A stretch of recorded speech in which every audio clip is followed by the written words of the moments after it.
So I'm just going to go through really quick and just show you how to use T-Shirt Racing Graphic number 13. I'm using Adobe Illustrator, but I made FlexiSign files, CorelDRAW files, Photoshop files. There's a few things that are a little bit unique to Illustrator, so I'm going to show you what those things are as I go through. But all of them, I made it so that you can retype the tagline, the number, the name. This style will only follow in Adobe Illustrator, so you'll have to recreate the style in your other design softwares. Just Illustrator is the only one that really has that true capability. But I'll show you, I added a little thing tool. I'll show it to you if you're using a different design software. So essentially, you can go through here. You can select this because it's live text. We can take and make it say anything. So let's say we want to make it say Smith. Okay, you can see my kerning is pretty tight, so I'm just going to adjust my kerning over here in the character tool. I've got it set to -125, so I'm just going to set it to 0. And you can see it splits up the text like that. But you can essentially change that, make it say anything you want, anybody's last name. Same with city and state, same with the first name, same with the tagline, same with the number. So this is a font I created. It's an SRGFX number set. Every number looks like it belongs on a race car. I create them that way so they'll look fast, aggressive, mean. So we can change this to 18. We can change it to 26. Probably have to move some things around a little bit. 27. Just really whatever number, and all three of these I've got set up so that they're live.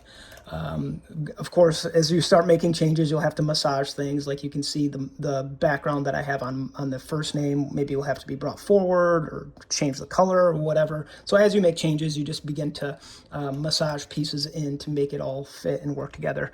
When it comes to changing colors, I try to always include this little color bar, and that works really well for other design software because you can just select like this blue, for instance, and almost every design software has some version of this where you can select it and then say select same fill color, and it'll select everything in the canvas that's that fill color. Okay, Illustrator has something a little bit different where you can use global swatches, and that's how I set all of this up with global swatches. So if you want to change the gradient inside of Smith, you could pick through. You could select this, grab the appearance panel.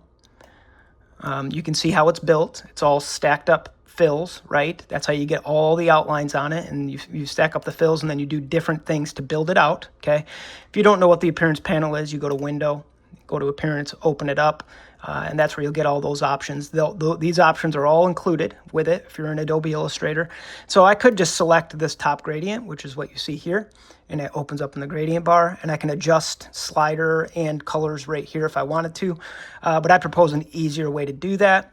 You could just use the global colors, so you can see that the colors in here, we got this red that's in there, so I'm just going to change it to grayscale, and you can see it grayscales right in there, okay? And same thing, you got this pink that's in there, and it's probably going to change the background color as well.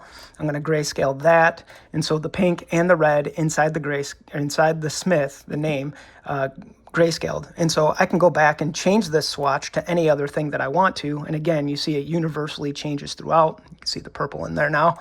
And basically whatever I change it to, it's going to change universally, right? So you don't have to pick through that swatch to get it to match whatever race team it is you're trying to get it to match for. So if you got like a blue car instead, you can just change the swatches out.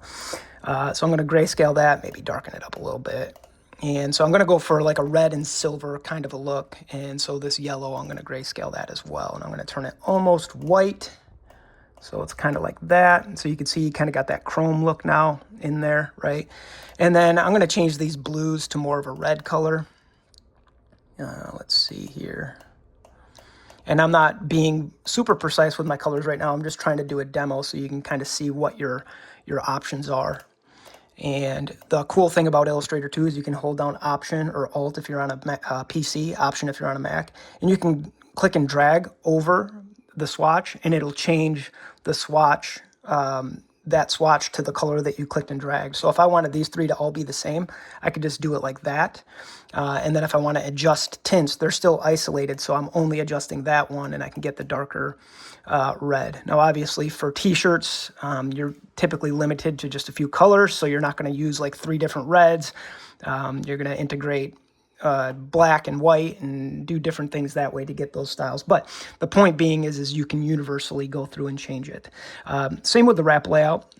So I got the wrap layout. This is also included. It's in here as a Monte Carlo, but you can really use this for anything that's dirt late model, dirt modified, asphalt late model, super modified. It really doesn't matter. When I create a layout, I try to make them more like universal, so you would massage pieces in and be able to move stuff around on different types of cars. So of course this fits into a Monte Carlo really well, but with a few changes you could fit it really into any style of race car. So you can move all this stuff around. I just include the bleed so that essentially what you're ending up with is the beginning of a print file, right?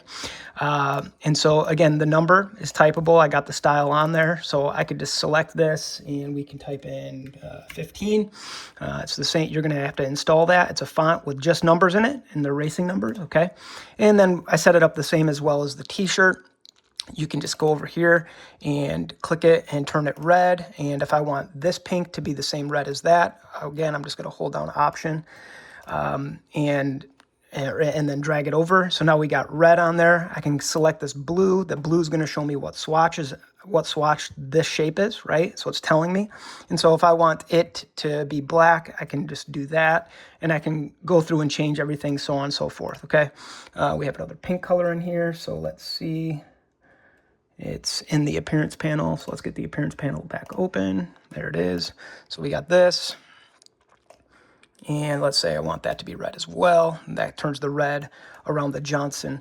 And so you can retype those as well. The fonts are all included. So, if we wanted to do Thompson, something like that. And then obviously we size it down, make sure it fits in, make sure our margins and bleed are correct. Same with Snyder's. You can select this and retype it. Family Diner, all of this. So this is in the case of like you got to create all your own sponsors. Like that happens a lot where they're like, we don't have files, just create them for us. So in this case, you've got a good start on how to get a layout going, or you delete them out and put your own in. Anyway, good. It's a good start. You got this side already all set up, this side and the top all set up. You're going to have to make some changes depending on the car and how you want to set up your print file. But all of these are, ready to be retyped.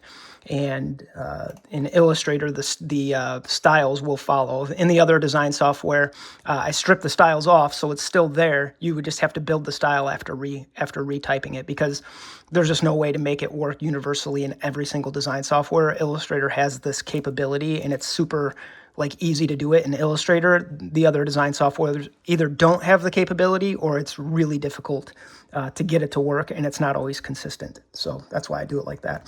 So I'm going to go back over here to what's included. So we got the street stock wrap layout. And you see the T-shirt graphics. Legacy just always means older versions of the file. So if you're in an older version of Illustrator, Corel, or Flexi, these are the files you want to open.